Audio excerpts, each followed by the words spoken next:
အခုနော်တစ်ချက်ထိုးပိန်စေးတွေတော်တော်ဟော့နေတယ်ဗျာသိလားဘယ်တော့ဟော့နေလဲဆိုတော့အသေးရစရာကောင်းတော့ဟော့အဲ့ဒါနဲ့အဲ့ပိန်စေးနဲ့ပတ်သက်ပြီးတော့အခုကျွန်တော်တိတိထိုက်တဲ့အကြောင်းအရာလေးပေါ့ဗျာနော်နည်းနည်း share လုပ်ပေးပါဒါ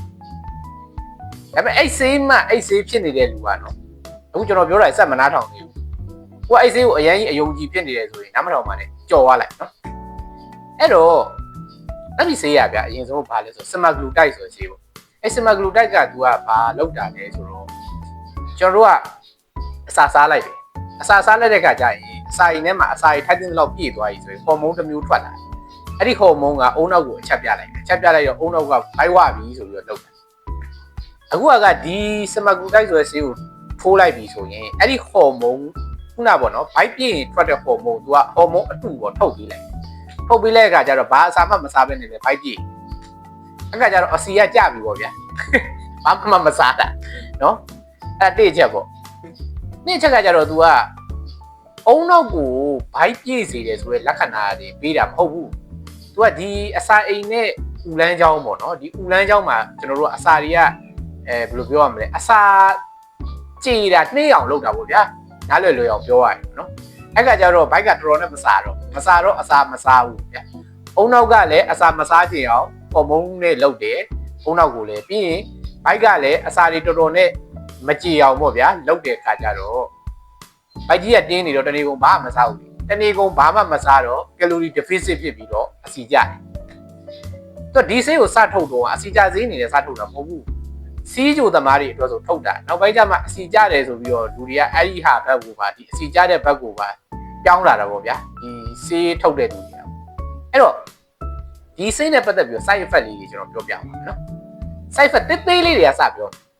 side effect တေးသေးလေးတွေကဘာလဲဆိုတော့ဒီဆေးကိုတောက်လိုက်ပြီဆိုရင်နော်ပြို့မယ်အံ့မယ်နော်အစာကိုမြင်တာနဲ့ပြို့ချင်အံ့ချင်နေစားချင်နော်ဆေးရဲ့ number 1 side effect number 2 side effect ကကြတော့ဘိုက်ကြီးကတင်းနေတယ်ဘိုက်ထဲမှာမအီမသားကြီးတဲ့မှာဘိုက်ကြီးကဲနေတယ်လို့မျိုးကြီးဖြစ်မှာပေါ့ဒီဘိုက်ထဲမှာရှိတဲ့အစာတွေကို तू ကမကြေအောင်လုပ်တာပါဆိုမှဘိုက်ကြီးကဲနေတော့ဘာစမ်းတော့ဟုတ်တယ်မလားဒါလေးတွေကside effect တေးသေးလေးတွေပေါ့ဗျာနော်တချို့ဆိုရင်ဝမ်းတွေချုပ်ရင်လည်းချုပ်မယ်တချို့ကြတော့လည်းမဟုတ်ပြောင်းပြန်ဝမ်းတွေထသွားခြင်းနဲ့ထသွားမယ်ဒီလို side effect တွေပေါ့ဗျာနော်တစ်ချက်တော့ပိန်စေးရဲ့ side effect တွေအဲ့ဒါလေးတွေကတော်သေးတယ်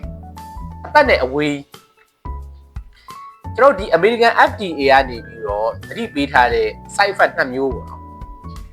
အဲ့နဲ့အရေးကြီးလို့နည်းနည်းမဟုတ်ဗျာတော်တော်အရေးကြီးတာပေါ့နော်ကျွန်တော်လည်းပြောရမှာI don't knowဒါပေမဲ့ပြောမှရမယ်ဗျနံပါတ်1ကဘာလဲဆိုတော့နော် pancreatitis လို့ခေါ်တယ်နော်ပန်ကရိယာရောင်လို့နော်ကျွန်တော်ဘိုက်ထဲမှာပန်ကရိယာဆိုတာရှိကျွန်တော်တို့ဟော်မုန်းတွေဘိုက်ထုတ်တယ်ပေါ့ဗျာဒါအသေးစိတ်သိစရာမလိုအဲ့ပန်ကရိယာရောင်ရင်မတရားဘိုက်ထိုးအောက်တယ်အသက်အန္တရာယ်ရှိအဲ့တော့ဒီ semaglutide ဆိုတဲ့ဒီတစ်ချက်ထိုးပိန်စေးဘူးပန်ကရိယာရောင်ဘူးတဲ့လူတွေကိုမပေးပါနဲ့ဆိုပြီးတော့ side effect ထဲမှာဖိတ်ထားတယ်ဒါနံပါတ်1 side effect နံပါတ်2 side effect ပိုအရေးကြီးတယ်နော်သူကဘာလဲဆိုတော့ဒီဆေးကိုကြွက်တင်နဲ့စမ်းလိုက်နော် American FDA ရေးထားတာနော်ချွေးနေတာမဟုတ် American တကယ်လို့ကိုက website တွေပါရှာတတ်တယ်ဆို American FDA မှာသွားဖတ်ကြည့်လို့ရတယ်ဒီဆေးကိုကြွက်တင်မှာစမ်းလိုက်တဲ့အခါကျတော့ကြွက်တင်မှာဘာဖြစ်လဲဆို thyroid ကို level mode လို့ခေါ်ကျွန်တော်တို့မြန်မာလို level mode ဒီမှာကြွက်တွေကကင်ဆာတွေထပ်ဖြစ်ကြွက်တွေကကင်ဆာထပ်ဖြစ်တာနော်ဒီဆေးကိုစမ်းလိုက်တဲ့အခါကြွက်တွေမှာကင်ဆာဖြစ်တော့လူတွေမှာများကင်ဆာဖြစ်နိုင်သလားဆိုဒီ2025ခုနှစ်အထိတော့တဲ့ပတ်သက်လူတွေမှာဒီဆေးထိုးရင်လေဘင်းမုတ်ကင်ဆာဖြစ်တယ်လို့ထင်ရှားတဲ့သက်သေပြချက်တော့မရသေးဘူးသို့တော့အမေက FDA ဘယ်လိုရေးထားလဲဆိုတော့မိသားစုထဲမှာလေဘင်းမုတ်ကင်ဆာဖြစ်တဲ့လူတွေဒီဆေးမသုံးပါနဲ့ဆိုသူကပိတ်တယ်သူတို့နိုင်ငံကြောင့်မရဘူးလေအကြောင်းရိုက်လို့မရဘူးတဲ့ရေးတာအဲ့ဒီပေါ်မှာအဲ့ဒီ FDA ကတဲ့ရေးတာအမေရိကန် FDA အဲ့တော့တစ်ချက်တော့ပိန်စေးနော်တစ်ချက်ထိုးတာတစ်ခါထိုးတာမသိပါဘူးအမျိုးမျိုးတော့ promote တွေရောလုပ်နေကြတယ်အဲ့ဒါထိုးမဲ့လူတွေဘူးကျွန်တော်ပြောတာလေးတွေကိုနည်းနည်းလေးတော့သတိထားတင်နေခင်ဗျပန်ကရိယာရောင်မှုမထိုးနဲ့နော်ခင်ဗျမိသားစုထဲမှာ level မုတ်ကင်ဆာနဲ့ဒုက္ခရောက်ဘူးတဲ့လူရှိရင်မထိုးနဲ့နော်သိလားအဲ့ဒါလေးတော့ကျွန်တော်ပြောခြင်းနေအဲ့တော့အခုကျွန်တော်ပြောတာဟုတ်ဗျာနော်ယုံတဲ့လူလည်းရှိမယ်မယုံတဲ့လူလည်းရှိတယ် ကျွန်တော်တခုတော့ပြောချင်တယ်ဘာလဲဆိုတော့ဗျာဟိုကျွန်တော်အတွေ့အကြုံလေးပေါ့ဟိုတလောတော့က